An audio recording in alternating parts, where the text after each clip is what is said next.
સુરત મહાનગરપાલિકા દ્વારા હાલ સુરત સુધરાઈના 164માં સ્થાપના દિનની ઉજવણી થઈ રહી છે ત્યારે આજ રોજ ઉધના ઝોન વિસ્તારમાં સાકારિત વિવિધ પ્રાથમિક શાળાઓની લોકાર્પણ વિધિ રાજ્યના શિક્ષણ મંત્રી ભૂપેન્દ્રસિંહ ચુડાસમાના હસ્તે કરાઈ હતી। સુરત મહાનગરપાલિકા હાલ 14 થી 17મી દરમિયાન સુરત સુધરાઈના 164માં સ્થાપના દિનની ઉજવણી કરી રહી છે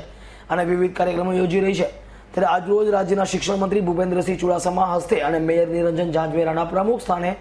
ઉધના ઝોનમાં સાકાર થયેલ બુડિયા ગામ ખાતેની પ્રાથમિક શાળા અને વડોદ ખાતેની પ્રાથમિક શાળાનું લોકાર્પણ કર્યા બાદ વિસ્તારની પ્રાથમિક શાળાના લોકાર્પણ સાથે ત્યાં હાજર સમારંભ યોજાયો હતો, જેમાં મોટી સંખ્યામાં લોકો ઉપસ્થિત રહ્યા હતા। સુરતમાં હાલ સુરત સુધરાઈની ચાલી રહેલી ઉજવણી દરમિયાન લોકાર્પણ થયેલ પ્રાથમિક શાળાઓમાં કાર્યક્રમમાં રાજ્યના રમતગમત મંત્રી નાનુ વાનાણી, ગુજરાત રાજ્ય વિધાનસભાના દંડક અજય ચોકસી,